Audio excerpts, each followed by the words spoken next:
Have you ever spent 20 minutes organizing your to-do list and felt like you'd actually gotten something done? There's a specific kind of busy that doesn't look like laziness at all. It looks like effort. A new planner, a new app, a color-coded schedule, a morning routine researched down to the minute. All of it feels like progress.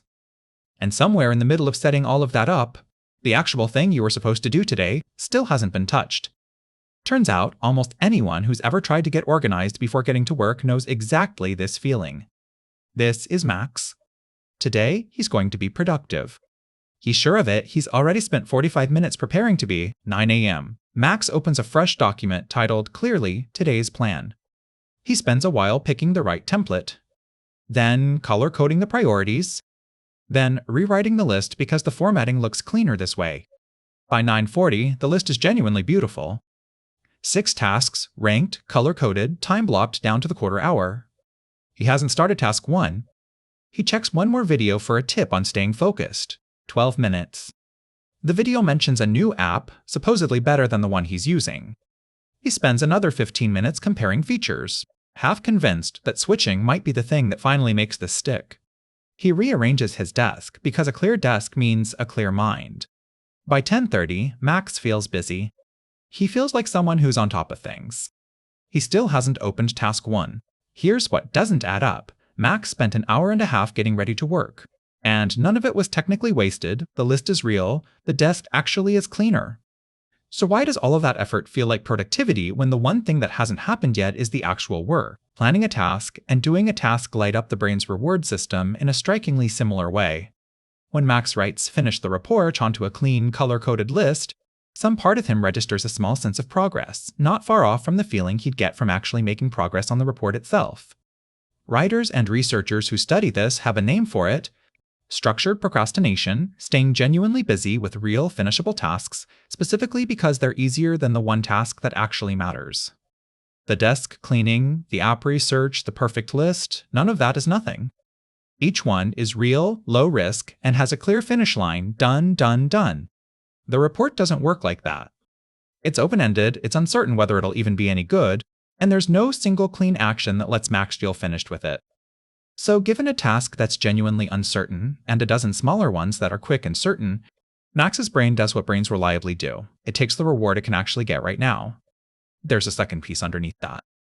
Give yourself an open-ended amount of time for a task, and the task quietly expands to fill it, whether or not it needed to. It's sometimes called Parkinson's law. Max gave himself today for the report, with no real deadline pressing on him yet. Without urgency pulling him toward the hard thing, every smaller, easier task looks like a perfectly reasonable thing to do first. There's a third piece pulling in the same direction. New is its own small reward. A new app, a new system, a fresh template all carry a little chart of novelty that an old, half-used system doesn't have anymore, even if the old one was working fine. So the promise of a better system doesn't just feel like optimizing. It feels like doing something, in a way that opening the same old document to face the same hard task never quite does. By 4 p.m., Max has answered every easy email, reorganized his files twice, and adjusted the color coding system one more time. The report is open in a tab, still blank.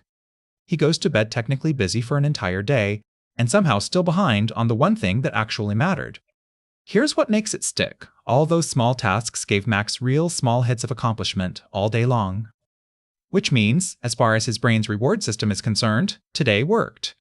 Tomorrow, the same setup, a fresh list, a clean desk, will feel just as productive to build. The cycle doesn't correct itself, it reinforces itself, because it felt good the entire time it was happening. And it's not only to-do lists. The same swap shows up anywhere effort can be measured 2 different ways. One easy to point to, one that actually matters. Answering messages instead of writing the thing.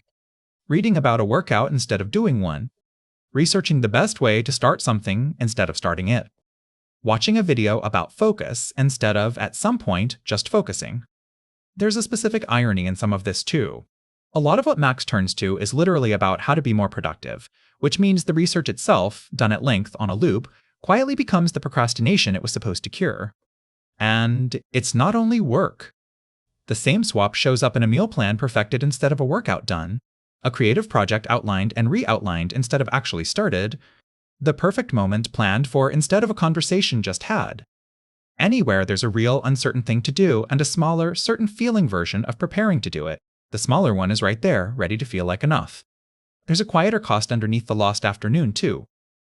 Each day like this trains Max to treat the feeling of being busy as a stand-in for the fact of having done something, and the more those two get treated as the same thing, the harder it gets, in the moment, to notice which one he's actually chasing. So was today a waste for Max? Not exactly. The list is real. The desk actually is cleaner. The emails did need answering eventually. The problem was never that he did the small stuff. It's that the small stuff was never really the point. It just quietly borrowed the feeling that was supposed to belong to the big one. So the next time Max ends a long, busy day and still hasn't touched the thing he meant to do, maybe the interesting question isn't whether he was productive today. It's which kind of finished he was actually chasing, the report done, or just the feeling of being someone who's on top of things. And if this sounds a little too familiar, you're not the only one who's cleaned a desk instead of opening the document.